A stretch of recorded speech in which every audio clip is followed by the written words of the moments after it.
Hello students, welcome back to the channel. Branch अकाउंटच्या आणखी एका ब्रँड न्यू व्हिडिओमध्ये मी प्रसाद सर तुमच्यापैकी प्रत्येकांचं स्वागत करतोय. आजच्या क्लासमध्ये जो प्रॉब्लेम आपल्याला डिस्कस करायचा आहे तो अतिशय महत्वाचा आणि इम्पॉर्टंट प्रॉब्लेम आहे. आतापर्यंत आपण सिंपल मेथडनं प्रॉब्लेम करत होतात. या व्हिडिओमध्ये आपल्याला जी नेक्स्ट मेथड आहे, जे जे विद्यार्थ्यांनी आतापर्यंत थेअरीचं क्लास डिस्कशन केलेलं आहे त्यांना माहित असेल, एक गणिताची मेथड ज्याच्यामध्ये आपल्याला फक्त आणि फक्त ब्रांच अकाउंट डेटर सिस्टम नुसार गणित करायचे असतात. राईट, जसे की बघा, डिपेंडंट ब्रांच डेटर सिस्टम नुसार आपण गणित करत होतो. त्याच्यामध्ये ब्रांच अकाउंट आणि डेटर्स अकाउंट की इझी पद्धतीने आपण दोन फॉर्मॅट तयार करत होतो. ऑल राईट, आजच्या व्हिडिओ पासून आपल्याला स्टार्ट करायचं आहे स्टॉक अँड डेटर सिस्टम, ज्याच्यामध्ये आपल्याला 4 ते 5 अकाउंट्स आपल्याला व्हायचे. तस तर 5-6 अकाउंट असतात, बट आपण सोप्या सोप्या पद्धतीने स्टार्ट करूयात, ज्याला अनालिटिकल मेथड सुद्धा म्हणतात. All right, so without wasting any time फटाफट आजचा सेशन जो आहे तो आपण स्टार्ट करूयात. बघा, गणितामध्ये तुम्हाला काय सांगण्यात आलेलं आहे, अगोदर गणित व्यवस्थित पाहून घ्या. काय काय सांगण्यात आलेलं आहे, काय काय नाही, व्यवस्थित अनालिसिस करायचंय. मग एक एक एक एक स्टेप पुढे जाऊयात. All right, Delhi head office supply goods to its Agra branch. बघा, आपल्या हेड ऑफिसचं नाव काय आहे, दिल्ली हेड ऑफिस, आणि आपली ब्रांच कुठं आहे, आग्राला ब्रांच आहे. इनवॉइस प्राइस ला ते वस्तू विकायलेत, इनवॉइस प्राइस ते वस्तू विकायलेत, विच इज कॉस्ट प्लस 50%. बघा, म्हणजे दिल्ली हेड ऑफिसनं जे वस्तू सेंड करायलेत कॉस्ट प्लस 50% न सेंड करायलेत. राईट सर, आता हे कॉस्ट प्लस 50% म्हणजेच काय, जेव्हा जेव्हा ऍडव्हर्टाइज येईल स्क्रीनवर किंवा तो जे इन्फॉर्मेशन येईल, डोंट वरी, त्या मोमेंट मध्ये झालेल्या सर्व गोष्टी मी लगेच रिकॉल करेन. काय सांगण्यात आलं होतं, कॉस्ट प्लस 50% ने ते वस्तू सेंड करायला. ऑल राईट, डन सर, काही प्रॉब्लेम नाहीये त्याच्यामध्ये. त्यानंतर किती पर्सेंट प्रॉफिट त्यांनी हे करायला, 50%, इथे क्लिअर कट मेन्शन केलेलं आहे. Okay, great. All cash received by branch is remitted to Delhi and branch expenses paid by head office. बघा, जेवढेही त्या ब्रांचेसचे जे पण पैसे असतील ते हेड ऑफिसला रेमिटेड करणार आहेत, त्यांनी परत करणार आहेत दिल्लीला डे टू डे बेसिसवर, आणि ब्रांचचे जे एक्सपेन्सेस आहेत तेथील ते हेड ऑफिस पेड करेल. सॅलरी असेल, व्हॉट एव्हर, आग्रा ब्रांचची हेड ऑफिस पेड करणार आहे. From the following particular relating to the Agra branch for the year 2024 prepare. कोणते कोणते अकाउंट्स तयार करा म्हणाले, चेक करा. सर्वात पहिला ब्रांच स्टॉक अकाउंट तुम्हाला तयार करायला सांगायले. गणितामध्ये बघा, अगोदर कोणते कोणते अकाउंट तयार करा म्हणतात. पहिले कोणतं अकाउंट, ब्रांच स्टॉक अकाउंट. दुसरा, ब्रांच डेटर्स अकाउंट तयार करा. पेटी कॅश अकाउंट तयार करा in the books of head office so as to find out the net profit made by branch. बघा, आपल्याला 3 अकाउंट्स त्यांनी तयार करा म्हणत आहेत. आतापर्यंत prepare branch account in the books of head office म्हणत होतं, ज्याच्यामध्ये आपण सरळ सरळ ब्रांच अकाउंट तयार करत होतो आणि मेमोरंडम डेटर्स अकाउंट तयार करत होतो. इथं त्यांनी क्लिअर कट सांगायला आपल्याला की बाबा, ब्रांच अकाउंट तर तुम्ही तयार करणारच आहात, side by side branch stock account तयार करा. आता हे ब्रांच स्टॉक अकाउंट का तयार करावं लागते, ज्याही वेळेस मागचे गणित आठवा, तुम्हाला डेटरची ओपनिंग अमाऊंट देत होतं, क्लोजिंग देत नव्हतं, तर ते फाइंड आउट करण्यासाठी तुम्ही डेटर्स अकाउंट तयार करत होता. राईट, त्याच पद्धतीनं मोस्ट ऑफ टाइम तुम्हाला ब्रांच स्टॉक अकाउंट तयार करायला सांगतात, जस्ट बिकॉज त्या ब्रांचची ओपनिंग किंवा क्लोजिंगची अमाऊंट आपल्याला माहित नसते, त्यामुळे ते ब्रांच स्टॉक अकाउंट तयार करायला लावतात. आता ते तयार करत असताना त्याच्या मागचं लॉजिक काय काय नाही मी तुम्हाला स्टेप बाय स्टेप तर सांगेनच, don't worry about it. But म्हणजे ते पर्टिक्युलर अकाउंट तयार करत असताना कोणत्या कोणत्या गोष्टी विचारात घ्याव्या लागतात ते तर मी तुम्हाला सांगणारच आहे. Side by side accounting procedure सुद्धा सांगेन, जेणेकरून तुम्हाला सर्व गोष्टी कन्सेप्च्युअल क्लिअरिटी तुमची क्लिअर होईल. All right, done. त्याच्यानंतर ब्रांच डेटर्स अकाउंट तयार करा म्हणाले. आता ब्रांच डेटर्स अकाउंट का तयार करावं लागतात, जस्ट टू फाइंड आउट की बाबा आपल्या ब्रांचला जे डेटर्स कडून किती रुपये आले, डेटर्स कडून किती रुपये गेले, cash received from debtors, credit sales, bad debt, discount allowed, हे किती आहेत हे जाणून घेण्यासाठी आपल्याला ब्रांच डेटर्स तयार करावं लागतं. आणि petty cash just to find out की एक्झॅक्ट त्यांच्याजवळ किती रुपये शेवटी शिल्लक आहेत. ऑल राईट, आणि त्याचबरोबर आपल्याला in the books of head office, in the books of Delhi head office branch account तर आपल्याला तयार करायचं आहे. In the books of Delhi head office Agra branch तर आपल्याला तयार करायचंच आहे. साइड बाय साइड आपल्याला असे 3 अकाउंट्स तयार करायचे, मेमोरँडम अकाउंट्स याला म्हणतात. ऑलराईट, आता नीट लक्षात घ्या, ब्रांच स्टॉक अकाउंट ह्याच्या मागचं लॉजिक काय, ज्या ज्या ट्रान्झॅक्शन मुळे आग्रा ब्रांच कड वस्तूचं स्टॉक वाढत असेल किंवा त्यांच्याकडे गुड्स, त्यांच्याकडे जे वस्तू आहेत त्या वस्तू वाढत असतील, त्या प्रत्येक ट्रान्झॅक्शनची नोंद या ब्रांच स्टॉक अकाउंटच्या डीआर ला होते. कोणतेही ट्रान्झॅक्शन ज्याच्यामुळे त्यांच्या वस्तूत वाढ झाली, डीआर ला. उदाहरणार्थ इथं वाढ कधी कधी होते, जेव्हा जेव्हा हेड ऑफिसनं वस्तू पाठवून दिले, ब्रांच स्टॉक अकाउंट वाढलं. बरोबर, जेव्हा जेव्हा ब्रांचनं कस्टमरला विकलेले वस्तू कस्टमरला ब्रांचला वापस आणून दिलं, तेव्हा तेव्हा हे इथला स्टॉक वाढेल. आणि ज्या ज्या रिझन्स मुळे स्टॉक कमी झालं, त्या प्रत्येक रिझन तुम्हाला कुठले यायचं, सीआर ला. उदाहरणार्थ ब्रांचनं वस्तू विकलं, सीआर ला. ब्रांचनं नगदी सेल्स, कॅश सेल्स केलं, क्रेडिट सेल्स केलं, इथं सीआर ला जाईल. साधं सिंपल लॉजिक आहे, याच्यामध्ये दुसरं तिसरं असं काही रॉकेट सायन्स नाही. राईट, कॅश सेल्स असेल स्टॉक कमी होईल, क्रेडिट सेल्स असेल स्टॉक कमी होईल. समटाइम्स नॉर्मल लॉस किंवा शॉर्टेज वगैरे असतात, राईट, मालाचं नुकसान वगैरे होतं, डिस्ट्रॉय बाय फायर होतं, ते कोणत्या साईडला जाईल, सरळ सरळ सीआर साईडला जाईल.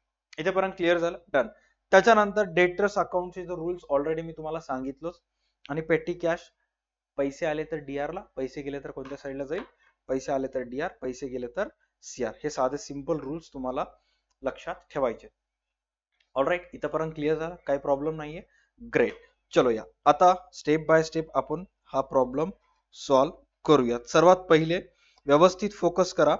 प्रश्नामध्ये stock with branch opening stock 1/1/24 दिलेला आहे, आणि जर त्याची अमाऊंट बघितला तर अमाऊंटच्या पुढं तुम्हाला क्वेश्चन मार्क देण्यात आलेला आहे, अमाऊंट मिसिंग आहे.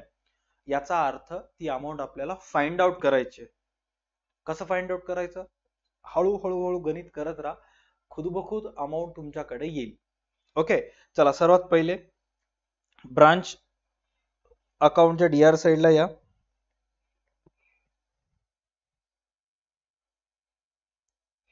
बॅलन्स बीडी,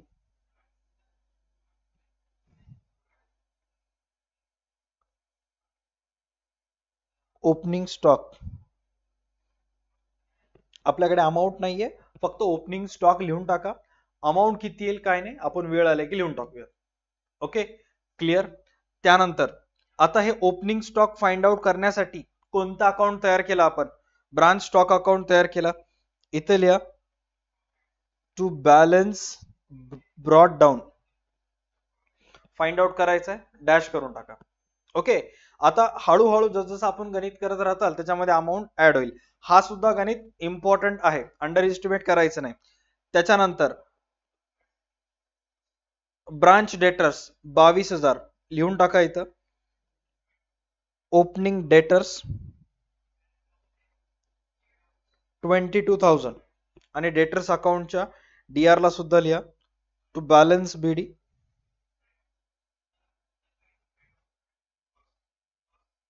22,000. ग्रेट. चलो आता एक एक पोस्टिंग आपण खाली करत येऊयात, ऑटोमॅटिक गणित जाईल. पेटी कॅश बॅलन्स, पेटी कॅश बॅलन्स तुमच्याजवळ किती रुपये आहे, 200 रुपये. तुमच्याजवळ म्हणजेच कोणाजवळ, ब्रांच जवळ. इथे लिहायचंय to balance bidi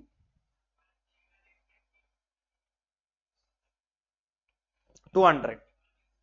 all right, done. त्याच्यानंतर goods received from head office. आता साधं सिंपल लॉजिक आहे, एक तर goods send to head office, goods send by head office येईल, किंवा goods received from head office येईल. At the end goods head office काय करायला, ब्रांचला वस्तू पाठवायला. जेव्हा जेव्हा हेड ऑफिस ब्रांचला वस्तू सेंड करते, त्या प्रत्येक वेळेस हेड ऑफिस साठी ते खर्च असते. त्यामुळं इथं डीआर साइडला लिहायचं आहे तुम्हाला to goods send to branch. Amount लिहा 3,72,000. आता ही 3,72,000 प्राइस इनवॉइस प्राइस आहे.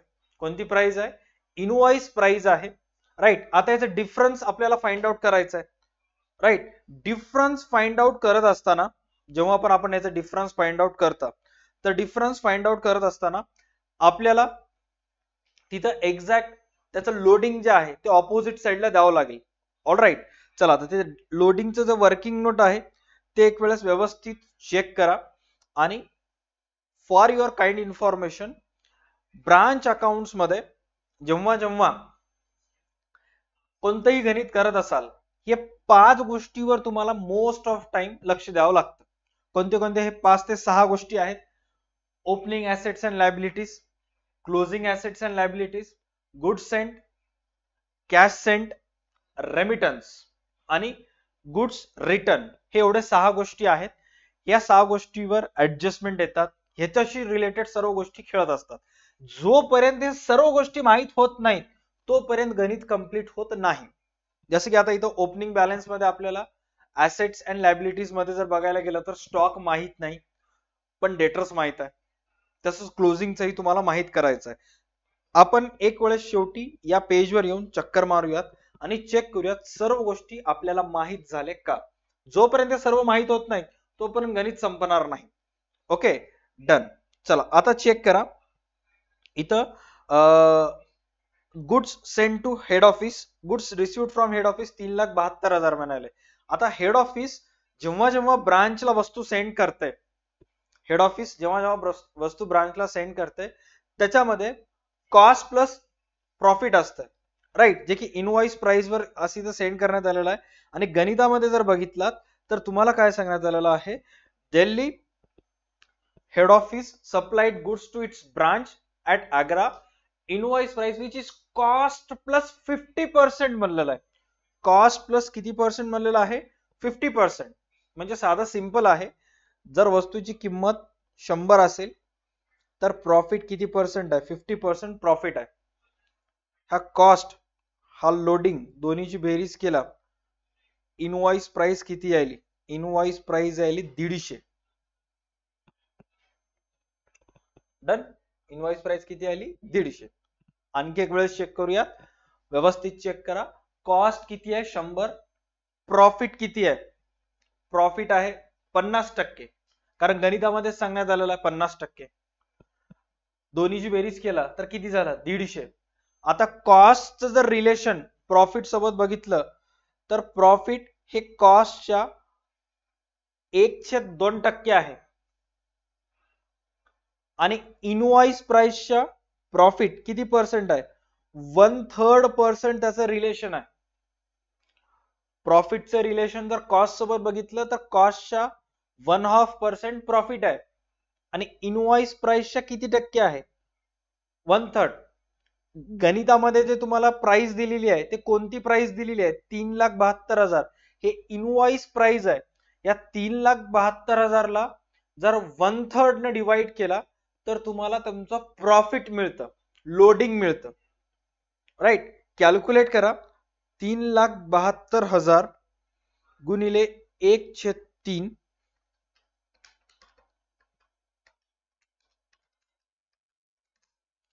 आन्सर येईल तुमचं 1,24,000. हा तुमचा असेल लोडिंग किंवा डिफरन्स, राईट. हा तुमचा 1,24,000 लोडिंग किंवा तुमच्यासाठी काय असेल? डिफरन्स असेल. ओके सर, ही आणखी कोणती नवीन मेथड आहे? आपली जी जुनी मेथड काय झाली? जुनी मेथड न सुद्धा येऊयात. बघा, 3,72,000 इनवॉइस प्राइस आहे. लोडिंग फाइंड आउट करायचं तुम्हाला. गुणिले 50 छेद 100 plus 150,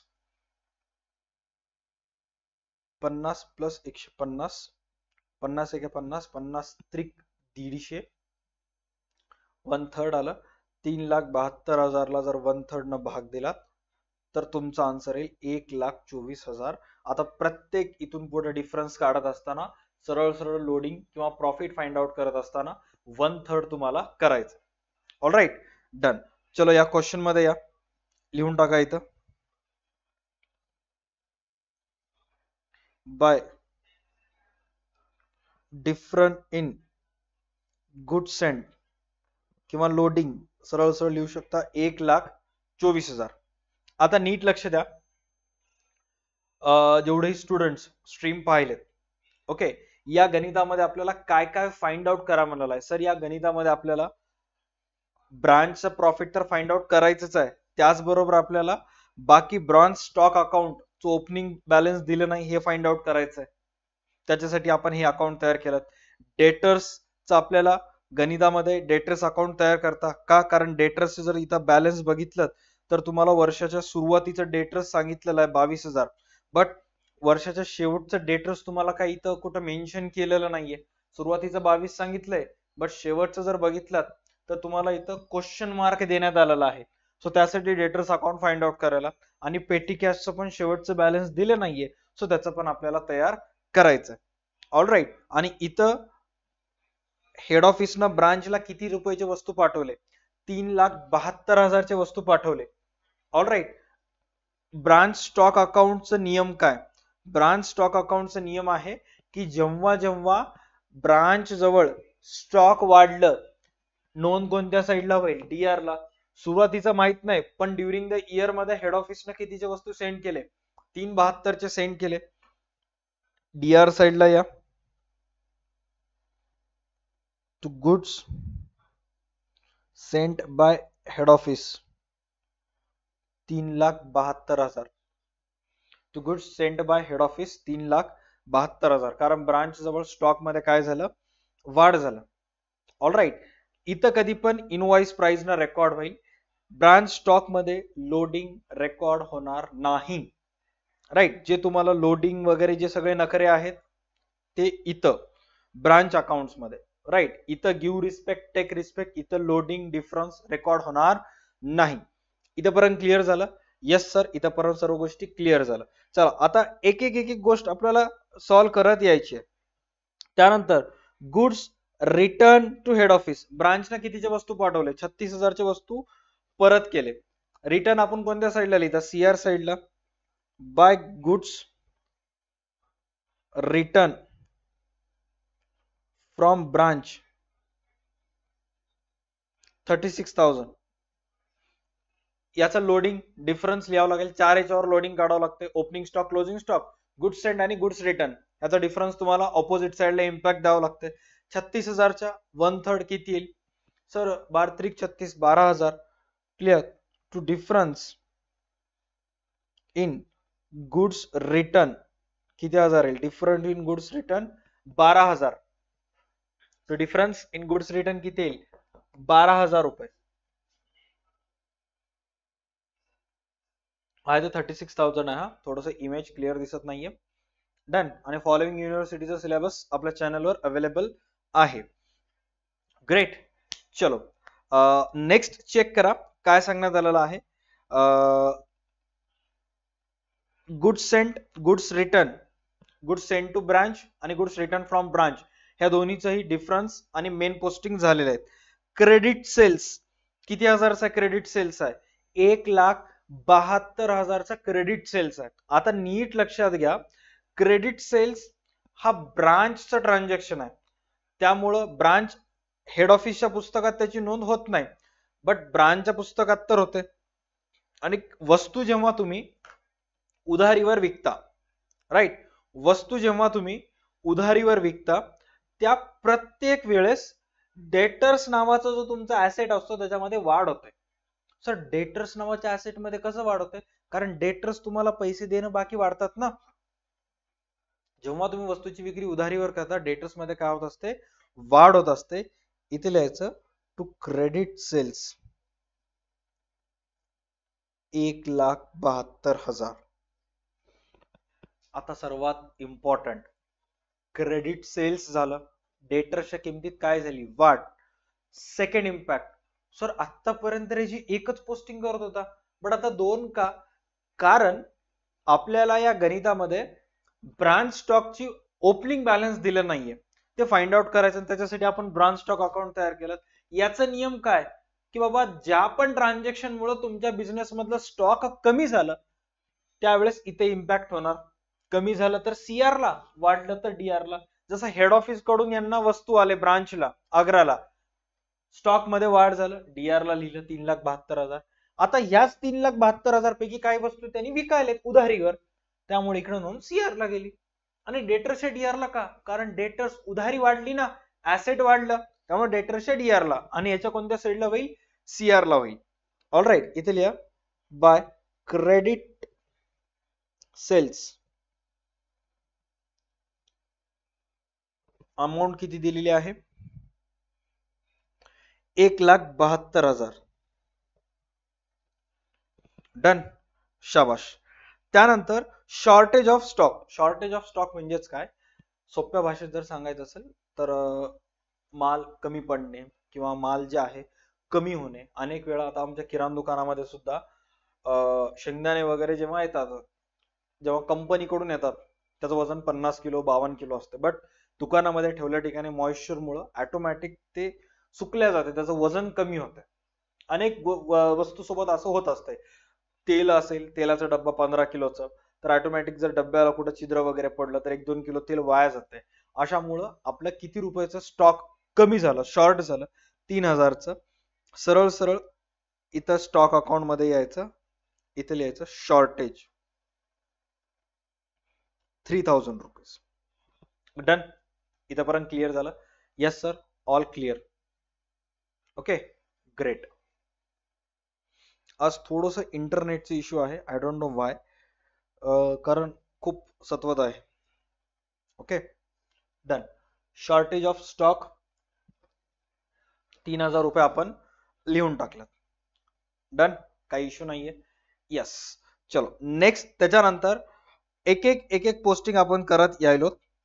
cash received from debtors. बघा, आता आपल्या बिझनेस मध्ये जे आपले कस्टमर होते त्यांनी आपल्याला किती रुपये आणून दिले? Cash received from debtors 1,80,000. तर सर्वात पहिला नोंद कुठं होईल? सर्वात पहिले याची नोंद होईल bye bank account.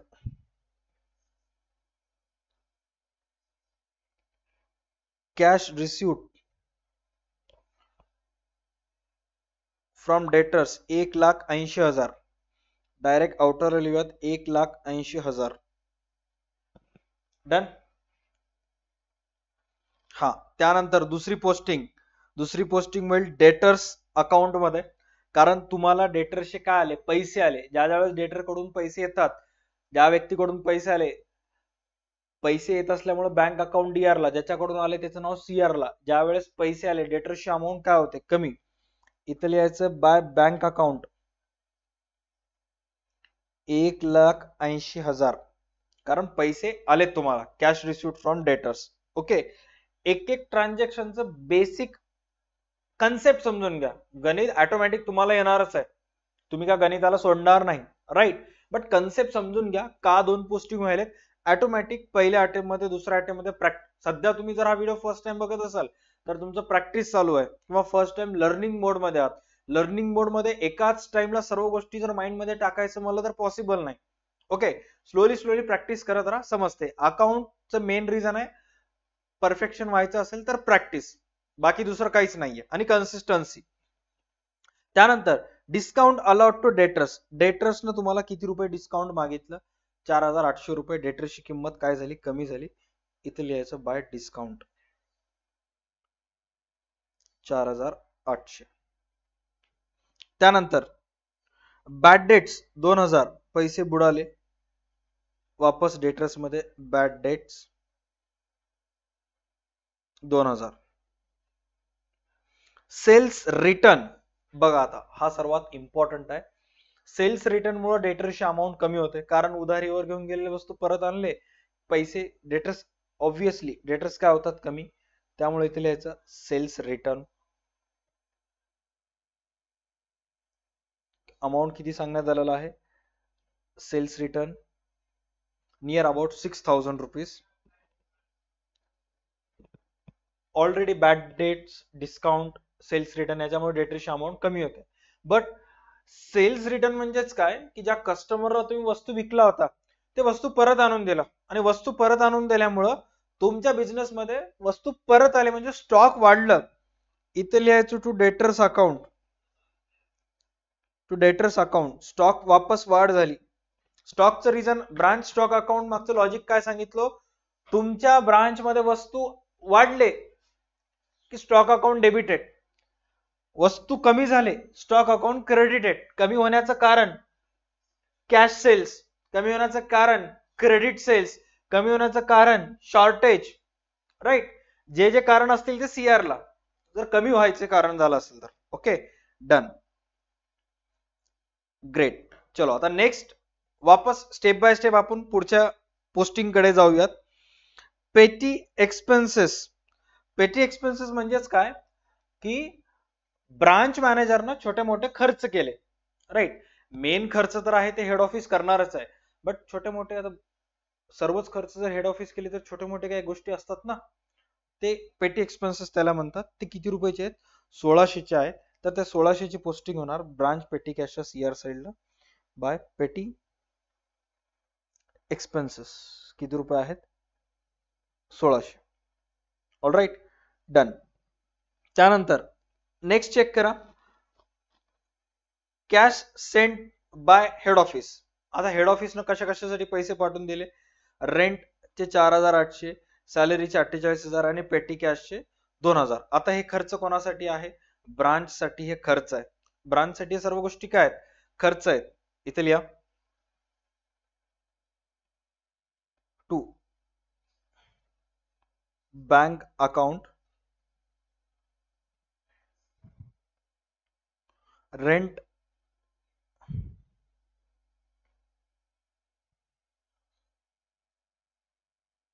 Salaries, petty cash. रेंटचे किती पेड केलं चेक करा, 4800. सॅलरीजचे 48,000 अँड पेटी कॅशचे 2000. असे एक्सपेन्सेस हेड ऑफिसनं पेड केले, जे की हेड ऑफिस साठी खर्च आहेत, त्यामुळे इथे डीएल ला डीआर ला. आता हे 2000 रुपये चेक करा. हे 2000 रुपये जे आहेत ते 2000 रुपये पेटी कॅश वाढलं, त्यामुळे इथे लिहायचं टू बँक अकाउंट 2000 रुपये आले. मॅक्सिमम जणांचे डाऊट येत होते सर 200 रुपये आहेत, 1600 कसं पेड करू शकता? थांबा, 2000 रुपये आले. आता किती झाले? 2200 रुपये झाले. डन. इथपर्यंत क्लिअर? ग्रेट. त्याच्यानंतर चेक करा कॅश सेल्स. कॅश सेल्स म्हणजेच काय की बाबा डेटर्सला तुम्ही वस्तू, तुमच्या बिझनेसचे जेवढेही कस्टमर्स आहेत त्यांना ब्रांचनं किती रुपयाचे वस्तू विकले? 2,24,000 रुपयाचे वस्तू विकून टाकले. सरळ सरळ कितीचे वस्तू विकले? 2,24,000चे वस्तू. पैसे आले, इथे लिहा cash cells 2,24,000, 2,24,000.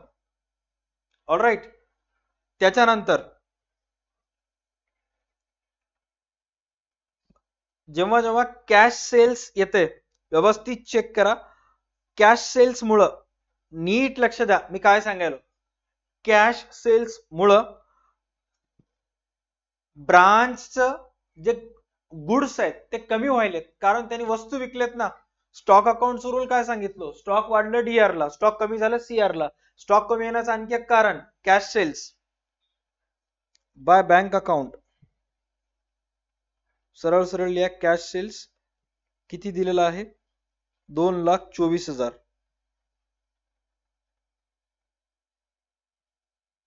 2,24,000. All right, done. त्याच्यानंतर नेक्स्ट चेक करा stock with branch. Stock with branch म्हणजे तुम्हाला जो स्टॉक आहे त्याचं क्लोजिंग स्टॉक देण्यात आलेला आहे. ब्रांच जवळ जे क्लोजिंग स्टॉक आहे ते दिलेलं आहे, पण ओपनिंग स्टॉक दिलेलं नाहीये. आता क्लोजिंग स्टॉक दिलेला आहे, ओपनिंग स्टॉक दिलेलं नाहीये, म्हणजे आता आपल्याला ते फाइंड आउट करावं लागेल. बट स्टॉक अकाउंट मध्ये सर्वात पहिले इथे सीआर साइडला जाऊन तुम्हाला लिहायचंय बाय क्लोजिंग स्टॉक किती? 60. क्लोजिंग स्टॉक किती लिहायचा आहे? 60,000 लिहायचा. डन. राईट. त्याच्यानंतर हेच 60,000 रुपये तुम्हाला इथे लिहायचे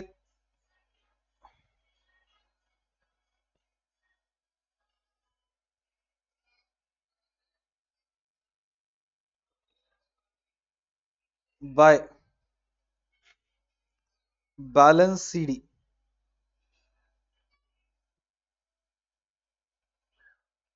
स्टॉक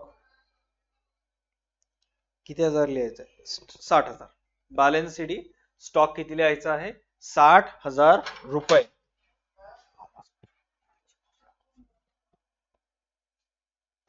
डन.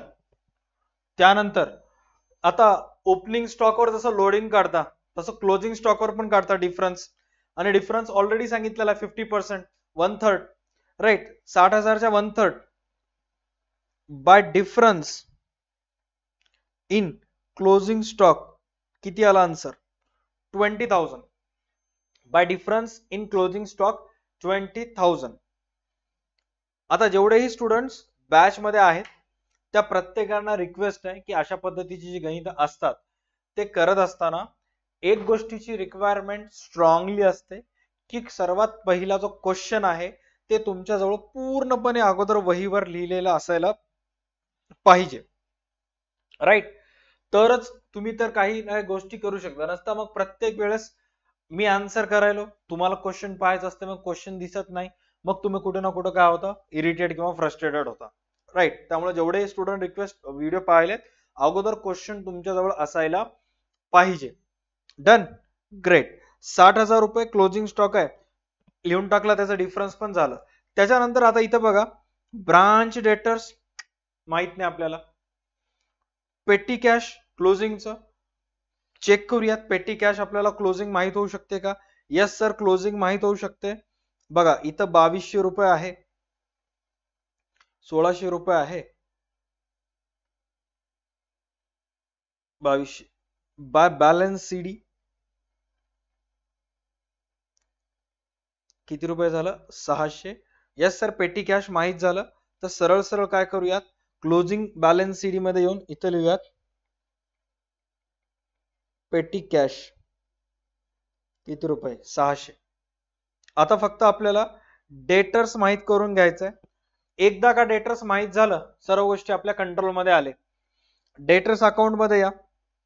डेटर्स अकाउंट मध्ये चेक करा, डीआर ला 22, सीआर त्यानंतर 172. टोटल जर तुमच्या जवळचे डेटर्स पाहायला गेले तर 22 प्लस 172 1,94,000 रुपये तुमच्या बिझनेसचे डेटर्स आहेत. इथे लिहून टाका 1,94,000. 1,94,000 तुम्हाला येणं बाकी होतंय. ओके, स्क्रीनवर जे तुम्ही पाहताय ते आपली कम्प्युटराइज अकाउंटिंगची बॅच आहे, ऍप्लिकेशनवर अवेलेबल आहे. नक्की जॉईन करा जर तुम्हाला अकाउंटंट व्हायचं असेल तर. ओके, बघा आता 22,000 प्लस 172 194 तुम्हाला डेटर्स कडून येणं बाकी होते. त्यापैकी 1,80,000 ऑलरेडी डेटर्स कडून आले. 4,800 रुपये तुम्ही डेटर्सला काय दिले? डिस्काउंट. 2,000 रुपये डेटर्सनी बुडविले आणि 6,000 रुपयाची त्यांनी खरेदी केलेली वस्तू वापस केले. साधा सिंपल लॉजिक आहे. तुम्हाला 194 मधून हे मायनस करायचं, डेटरची क्लोजिंग अमाऊंट मिळून जाते. 1,94,000 मधून 1,80 जर मायनस केला तर 14,000 रुपये राहिलेत. त्याच्यानंतर 14,000 मधून हे 3 बॅलन्सेस मायनस करायचं. 8 6 2 8 8 4 12 12,800. 14,000 मधून जर 12,800 मायनस केलात तर शिल्लक राहिलेत बाय बॅलन्स सीडी 1,200 रुपये तुम्हाला तुमच्या डेटर्स कडून येणं बाकी आहेत. ही डेटर्सची कोणती बॅलन्स आहे? ही डेटर्सची क्लोजिंग बॅलन्स आहे. म्हणजे डेटर्स कडून तुम्हाला 1,200 रुपये येणं बाकी आहेत. ऑलराईट, चला आता मग हे बॅलन्स सीडी कुठे लिहायचं? कुठे लिहायचं काय? साधं सिंपल इथे लिहून टाकायचं डेटर्स 1,200 रुपये. बघा ओपनिंग डेटर्स ऑलरेडी तुम्हाला माहित होतं 22,000 लिहून टाकलं. क्लोजिंग डेटर्स माहित नव्हतं, डेटर्स अकाउंट तयार केलं आणि क्लोजिंग डेटर्सचे 1,200 रुपये लिहिलं. पेटी कॅश एक्सपेन्सेस ओपनिंग माहित होतं, क्लोजिंग माहित नव्हतं, माहित झालं किती रुपये? 600. आता फक्त राहिलंय काय? तर क्लोजिंग स्टॉक माहित आहे बट ओपनिंग स्टॉक माहित नाही. आणि जोपर्यंत ओपनिंग स्टॉक येत नाही त्याची लोडिंग पण लिहिता येत नाही, राईट. म्हणजे एक बॅलन्स माहित केलं तर दुसरं कव्हर होतंय. आता स्टॉक अकाउंट आपण तयार केला आणि त्या स्टॉक अकाउंट मध्ये काय काय जाते काय काय नाही पूर्ण गोष्टी तिथं आपण लिहून टाकला. बस आपल्याला आता फक्त काय करायचं आहे? फाइंड आउट करायचंय किती बॅलन्सेस येतात काय नाही ते. सर्वात पहिले एक वेळेस चेक करा सर्व गोष्टी तुम्ही त्याच्यामध्ये लिहून काढल्यात का. ओके. हा, इथं चेक करा,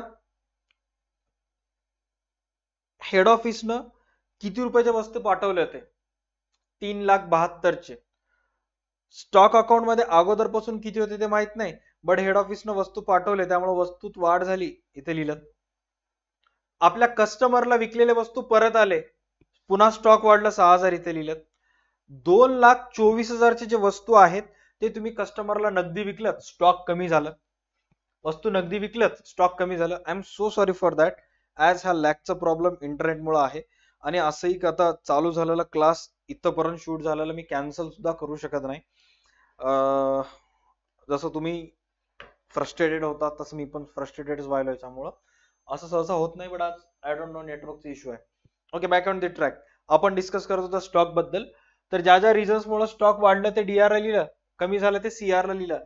एक गोष्ट आपण इथं विसरलं, ते म्हणजे ब्रांचनं हेड ऑफिसला 36,000चे वस्तू परत केले होते, कारण ब्रांच जवळ विकत नसेल.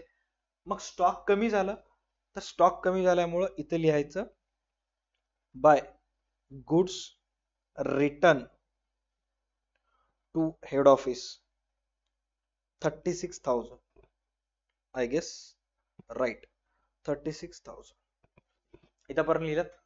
डन, काही प्रॉब्लेम नाही.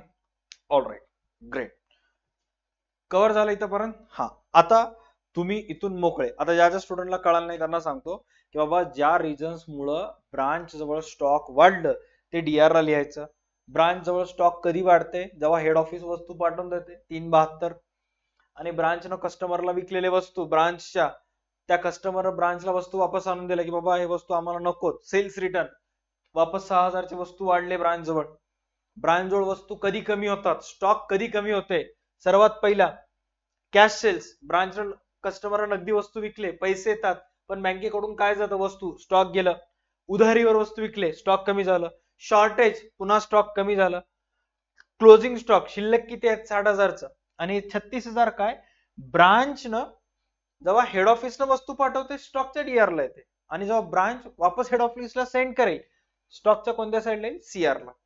आता बघा, तुम्हाला बस एकच काम करायचंय, क्लोजिंग माहित आहे, सीआर साइड माहित आहे, डीआर साइडला येणारे बॅलन्स माहित आहेत, बस या सीआर मधून डीआर मायनस करायचं, ऑटोमॅटिक ओपनिंग मिळून जाईल. जसं क्लोजिंग फाइंड आउट करण्यासाठी डीआर मधून सीआर मायनस करता, तसंच ओपनिंग फाइंड आउट करण्यासाठी सीआर मधून डीआर मायनस करायचंय. चेक करा, बेरीज किती किती आली? 2,24,000 प्लस 1,72 प्लस 63 प्लस 36, 4,95,000 सीआर येत आहे. 495 मधून डीआर चे 378 मायनस करायचे, आन्सर येईल 1,17,000. हा तुमचा असेल ओपनिंग स्टॉक. किती असेल? 1,17,000. बस आता 1,17,000 सर्वात पहिले काय लिहून टाकायचं? 1,17,000 हे तुम्हाला लिहून टाकायची तिथं ओपनिंग स्टॉकला 1,17,000. आता डिफरन्स कशा कशावर काढता? Difference opening stock, closing stock, goods sent, goods return. Closing stock were already काढला, गुड्स सेंट, गुड्स रिटर्न वर झालं. ओपनिंग स्टॉक वर फाइंड आउट करायचं होतं, पण त्याची अमाऊंट दिली नव्हती, अमाऊंट 1,17 माहित झाली, बस याच्यावर रिटर्न काढा. रिटर्न काढायसाठी काय करायचंय?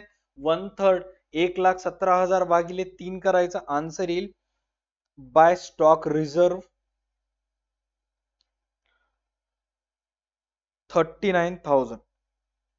बस डीआर साइडला आला 39,000. बस आता काय करायची आहे तुम्हाला? बेरीज करायची आहे, आणि बेरीज केल्यानंतर डीआर आणि सीआर चं एक्झॅक्ट कॅल्क्युलेशन करायचं,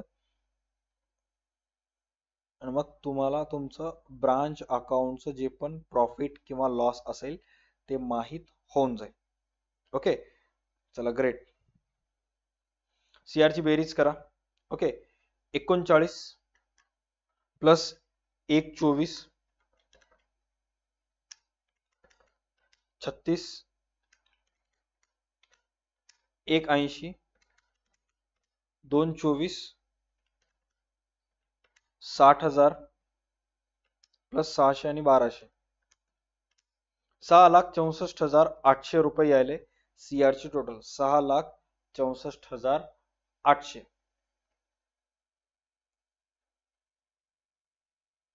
त्यातून DR मायनस करा. 117, 22, 372 प्लस मायनस 12,